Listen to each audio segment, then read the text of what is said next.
सत्संग ऐसी जगह होती है, यहाँ आने से इंसान के तमाम ख्यालात, तमाम सवालात बदल जाया करते हैं। सच्ची श्रद्धा भावना से सत्संग अगर कोई सुनता है तो जन्मों जन्मों के पाप कटने शुरू हो जाते हैं। सत्संग में आओ, ध्यान से सुनो और फिर अमल करो। जो इंसान अपने पीर फकीर के वचनों को नहीं मानता, जो इंसान सत्संग सुनने के बाद भी रूहानियत को मजाक समझता है, पूरी जिंदगी मजाक बन जाती है। दुख परेशानियों का, नरकों का कारण बन जाती है। इसलिए सत्संग सुन के उसको अपने जीवन में अपनाओ तो जिंदगी में बहारें आ जाती हैं। सत्संग इंसान को वो निगाह बख्शती है, इंसान को वो विचार देती है जिससे परमपिता परमात्मा कण कण में, जर्रे जर्रे में मौजूद उसको महसूस होने लगता है और सत्संग पे अमल करते हुए एक दिन उसे नजर आने लगता है। इंसान का विल पावर, आत्म बल सत्संग में बताई गई विधि के अनुसार चलने से बेइंतहा बढ़ जाता है। तो अगर आप अपने जीवन में खुशियां चाहते हैं, अगर आप अपने जिंदगी को खुशनुमा करना चाहते हैं, तो सत्संग सुन के उस पे अमल करना सीखो। इंसान कहता है, कई बार आपको पहले भी सुनाया, मैं गुरु को बहुत मानता हूं, लेकिन दुख इस बात का होता है, गुरु को मानता है लेकिन गुरु की एक नहीं मानता। तब उसके लिए दुखों का कारण हो जाता है, परेशानियों का कारण हो जाता है। आप पीर फकीर को अगर मानते हैं तो यह भी बहुत जरूरी है कि आप उसके बातों को, उसके वचनों को भी माना करें। जब तक इंसान गुरु पीर फकीर के वचनों को नहीं मानता, तब तक वो दोनों जहां में खाली रहता है। इंसान को मालिक नियामतें बख्शता है, बेइंतहा खुशियां बख्शता है, बिना कहे उसके कर्म अल्लाह राम काटता रहता है। उसे पता भी नहीं होता कौन से भयानक कर्म आने वाले हैं, कब आने थे और कब चले गए। जो मालिक से बेइंतहा इश्क करते हैं, प्यार करते हैं, वचनों पे 100% चला करते हैं, उनके भयानक से भयानक कर्म भी कट जाया करते हैं। इंसान के कर्म कितने भयानक हैं, इसका अंदाजा कोई नहीं लगा सकता। कई बार इंसान सोचता है, मैं सत्संग सुनता हूं, सत्संग में बैठता हूं, मेरे तो कर्म कटते रहेंगे, कोई दो राय नहीं। शास्त्र नाम शाह मस्तान जी दाता के वचन हैं। आप सत्संग में आते हैं, सुनते हैं, बना बनाया सुमरन ले जाते हैं, जो आगे जाके आत्मा के काम आएगा, जो रूह के काम आएगा। पर जीते जी अगर आप आनंद परमानंद चाहते हैं, भयानक कर्मों से बचना चाहते हैं, तो सत्संग सुन के अमल करना 100% जरूरी है। इसमें कोई दो राय नहीं कि सुमन का फल मिलता है, इसमें कोई दो राय नहीं कि आपके कुलों का उद्धार होता है।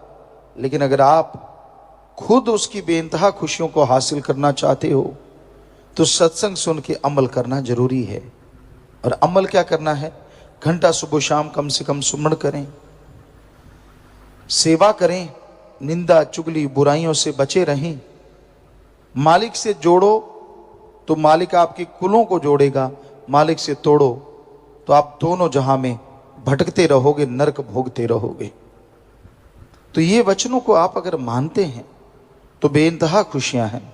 अदरवाइज सत्संग में रहते हुए, यानी सत्संग में जब बैठे हो तब नहीं, सत्संग आपने सुना, आप अपने घरों में चले गए, आप अपनी रहने वाली जगहों में चले गए, वहां जाके फिर वही निंदा चुगली, तो आपके जो भयानक कर्म हैं वो कटते नहीं, बल्कि वो कर्म आपको नरक में ले जाते हैं। उसका दुख, उसका दर्द फिर आपको महसूस होता ही नहीं, बल्कि भोगना पड़ता है। तो ये जरूरी है कि सत्संग सुन के अमल किया जाए। कई बार इंसान सोचते हैं, कोई ना कोई सवाल भी उठता है कि यार फलां आदमी सत्संग में रहता था, बड़ी सेवा किया करता था, वो मालिक से दूर क्यों हुआ? तो शायद उसका जवाब आपको मिल गया होगा जो हमने अभी अभी बोला। सत्संग सुना, सुमरण का फल मिला, आत्मा के खाते में जमा हो गया, लेकिन सुन के अमल नहीं किया तो उसको इस जन्म में भयानक कर्मों का सामना करना ही पड़ता है। उसे कर्म भोगने ही पड़ते हैं, चाहे वो सेवादार क्यों ना हो, चाहे वो सत्संग सुनता हो। फल तो उसको मिल रहा है, लेकिन अगर वो अमल नहीं कर रहा तो झोली फटी हुई है, रहमतें आती हैं चली जाती हैं, आती हैं चली जाती हैं। इसलिए अमल करना जरूरी है। अगर आप मनमता चलते हैं, मन के कहे अनुसार चलते हैं, तो भाई फिर कर्मों का बोझ आपको उठाना होगा। पीर फकीर तो बहुत बचाते हैं, वो तो हर तरीके से बचाते हैं, हर एंगल से इंसान की नरक में न गिरने की सुविधा बना देते हैं, तरीका बना देते हैं। पर कई लोग ऐसे भी होते हैं कि वो संतों के वचनों को सुनते नहीं, मानते नहीं। उनके अंदर एक ही होता है कि एक बार नरक का स्वाद चखना है, और वो भूल जाते हैं कि नरक का स्वाद जो एक बार चख लेता है फिर वो नरक में ही जिंदगी भोगता है, तड़पता रहता है, व्याकुल रहता है, चाह के भी किसी को नहीं बता सकता कि मेरे साथ क्या बीत रही है, क्योंकि बेइज्जती होती है, और जो बीत रही होती है उसे बदल नहीं सकता क्योंकि खुद ही नरकों को चुना है। तो इसलिए सत्संग सुनते हो, फल मिलता है, लेकिन अमल करना जरूरी है। घंटा सुबह शाम सुमरन करो, सेवा करो, भक्ति इबादत करो, उस राम, उस ओम, उस अल्लाह, उस वाहिगुरु गॉड खुदा को याद करो। उसकी भक्ति से आपकी आत्मिक शक्ति जागृत होती है, और आत्मिक शक्ति से भयानक रोग पता ही नहीं कैसे खत्म हो जाते हैं, इंसान को पता ही नहीं चलता। तो इसलिए अपने रोगों को बदलना है, आने वाली भयानक बीमारियों को बदलना है, तो मेडिटेशन करो। डू द मेडिटेशन कंटिन्यू, क्योंकि मेडिटेशन विदाउट एनी कॉस्ट, बिना पैसे के, बिना कपड़े चेंज किए किया जा सकता है। आप जैसे जैसे मेडिटेशन करते जाएंगे, आप जैसे जैसे गुरुमंत्र नाम का जाप करते जाएंगे, वैसे वैसे मालिक की दया में रहमत आप पे बरसती जाएगी। तो अपने अंतःकरण की सफाई करो, पीर फकीर के वचनों को मानो। क्या आप सोच सकते हैं कि वो कभी किसी का बुरा करते हैं? संत बुरा करना तो दूर, किसी का बुरा सोचते नहीं। चाहे वो उनको गालियां क्यों ना देता हो, उनको गलती क्यों ना बोलता हो, तो फिर आप सत्संगी सोचिए, आपके लिए पीर फकीर बुरा क्यों कर सकते हैं और क्यों कह सकते हैं? आप मन की वजह से दुखी हो सकते हैं, या मनमते लोग आपको गुमराह कर सकते हैं, पर पीर फकीर कभी किसी का बुरा नहीं करते। वो हर किसी के भले की बात करते हैं, हर किसी का भला करना चाहते हैं। करवाने वाला करवाता है या नहीं करवाता, ये इंसान पे निर्भर करता है। तो इसलिए हमेशा ध्यान रखो, पीर फकीर जो बात कहते हैं वो भले के लिए कहते हैं, भला करते हैं। जो सुन के अमल कर लेते हैं उनका भला होता चला जाता है। परम पिता परमात्मा सदगुरु मौला अल्लाह राम से जो प्यार मोहब्बत करते हैं, जो उसके राह पे चला करते हैं, उनके इरादे बुलंद होते हैं, उनके दिलो दिमाग में सदगुरु मौला समाये होते हैं। मालिक की राह पे चलना कोई आसान काम नहीं, लेकिन असंभव नहीं है। चलते हैं मालिक के प्यारे, चलते हैं जिन पे रहमो करम है मालिक का, चलते हैं जो नफ़ा शैतान से यानी मन जालिम से लड़ते हैं, चलते हैं जो सतगुरु के वचनों पे 100% अमल करते हैं। और जो चलते हैं वो खुद तो क्या, उनके बाल बच्चे तो क्या, उनकी वो कुलें जो गुजर गई और वो कुलें जो भी इस दुनिया में नहीं आई, उनकी वजह से ही उन सब का उद्धार हो जाता है। सेवा जिसके भाग्य में मिल जाती है, तन से, मन से, धन से, जो सेवा करते हैं वो सेवा कभी भी खत्म नहीं होती, यानी की गई सेवा कभी बर्बाद नहीं होती, उसका फल 100% मिलता ही मिलता है। आदमी का मन बड़ा जालिम है, मनमते लोग बड़े जालिम है, काल तो महाजालिम है। इंसान को भरमाता है, इंसान को भटकाता है, कभी काम वासना विषय विकार के ख्याल देता है, कभी क्रोध के घोड़े पे सवार कर देता है, कभी लोभ लालच के जाल में फंसा लेता है, कभी मोह ममता की जंजीरों में उलझा देता है, और कभी अहंकार के पहाड़ पे चढ़ा देता है। ये मन का काम है। मन से लड़ना कलयुग में भक्ति है। कैसे लड़ा जाए मन से? मन जो कहता है वो रुकेगा नहीं। उसको रोकने के तरीके हैं। एक तो सेवा करो, दूसरा घंटा सुबह शाम सुमरन करो, मालिक से मालिक को मांगते रहो। कभी विचार आ भी जाए टेंशन ना लो, उन विचारों पे अमल ना करो। बस आपको कुछ नहीं कर सकता काल, मन आपको कुछ नहीं कर सकता। जब आप मन के लोभ लालच में आके बुरे कर्म करने लग जाते हैं, मन के लोभ लालच में आके बुरी तरह फंस जाते हैं, तो आप गिर जाते हैं, भक्ति से गिर जाते हैं, मालिक के प्यार से। मन के कहे चलो मत कोई, मन के कहे अनुसार कभी ना चलो। पीर फकीर कहते हैं उनको सुनो, अमल करो, यकीनन आपका बेड़ा पार होगा और मालिक की दया में रहमत आप पे मूसलाधार बरसेगी। तो अंदर की बुराइयां दूर करनी है, अंदर के बुरे विचारों को रोकना है। बस सुमन कीजिए, सेवा कीजिए, सबका भला मांगिए। छोटी छोटी बातों के लिए उलझो मत। आदमी अपने पांव पे कुल्हाड़ा मारता है जब जरा जरा सी बात के लिए झगड़े शुरू कर देता है, टोंट कसता है, एक दूसरे को बुरा कहता है, वो खुद बुरा होता है, उसकी भक्ति कट जाती है, मालिक की निगाहों से दूर हो जाता है।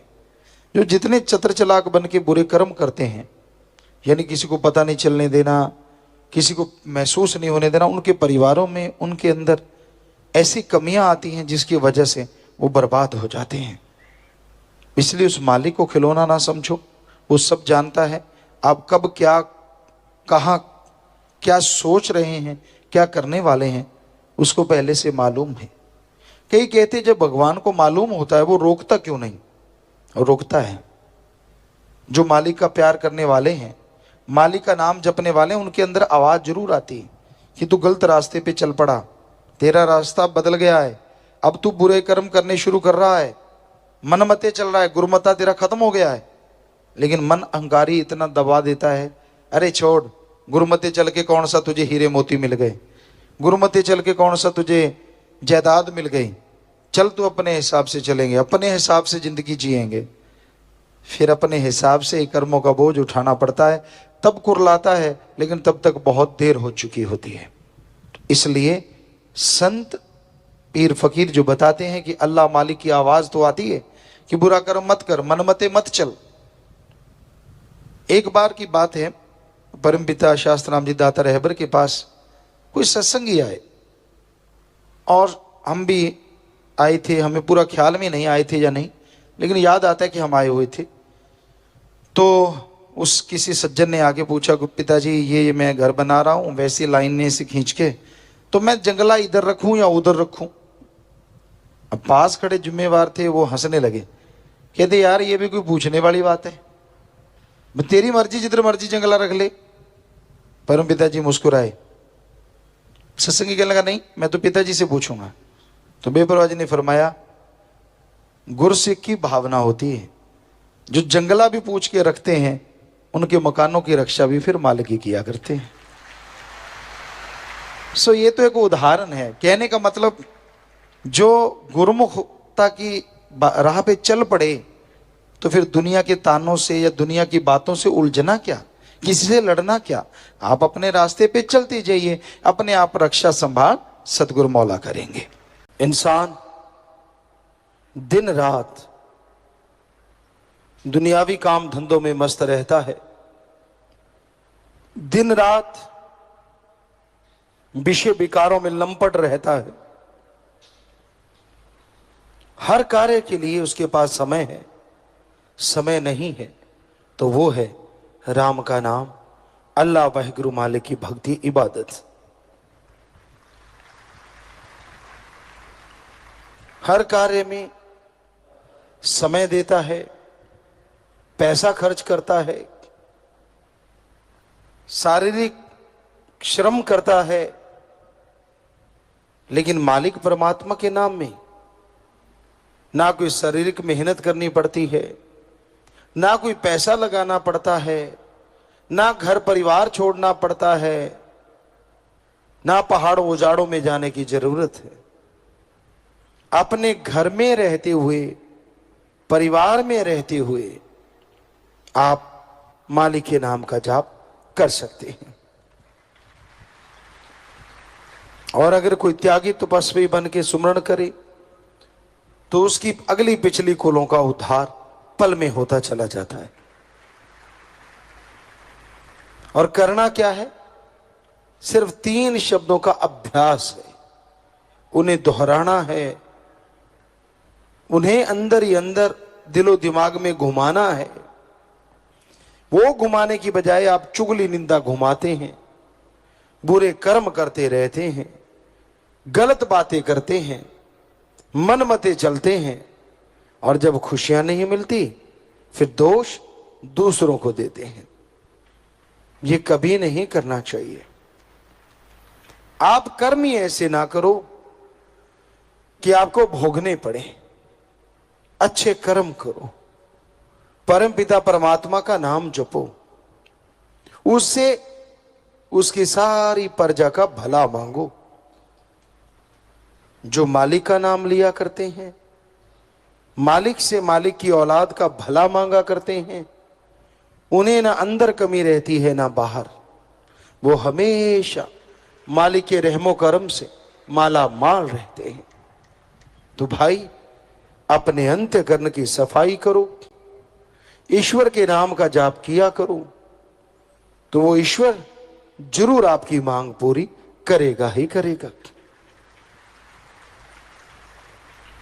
जो लोग उसकी याद में समय लगाते हैं वो अंदर बाहर से उसकी तमाम खुशियों के हकदार धीरे धीरे बनते चले जाते हैं। और मालिक के नाम में जबरदस्त मिठास, लज्जत, खुशी, पर पता तो उसे चलेगा ना जो इसे खाता है। शहद है, कोई सरसों का तेल समझ के उसे खाए ही ना, तो शहद का क्या दोष। जिस तरह लोग कई पुराने समय में हीरे लाल जवाहरात को पत्थर समझ के ठोकर मार देते थे, तो ये उनकी नासमझी थी। उसी तरह आज आप राम नाम को ठोकर मारते, चुगली में, निंदा में, बुराइयों में समय गुजारते रहते हैं।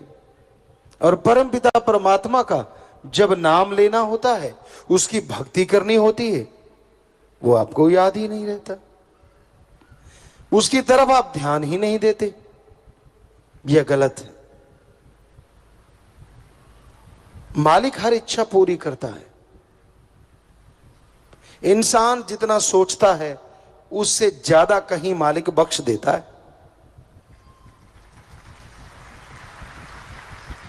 पर उसकी बख्शिश कई बार मांगने से नहीं, उसके रहमो करम से मिलती है, आपके कर्मों से मिलती है। ये सौदा तेरी बख्शिश दा ले सकदा जोर तिंगाने नहीं। वो जिसे बख्शना चाहे पल में बख्श दे, लेने वाले पे निर्भर वो कितना लेता है। शर्माने के लिए, संकोच के लिए बहुत सारी बातें हैं। किसी को गाली मत दो, किसी को बुरा मत कहो, किसी को मारो ना, संकोच करो। लेकिन जब राम अल्लाह वाहिगुरु मिल जाए तो किस बात का संकोच। मांगो, उसकी भक्ति करके मांगो, क्योंकि मंगता वो नहीं और मंगता इंसान भी नहीं, क्योंकि अपने बाप से मांगना मंगता नहीं कहलाता बल्कि हक कहलाता है।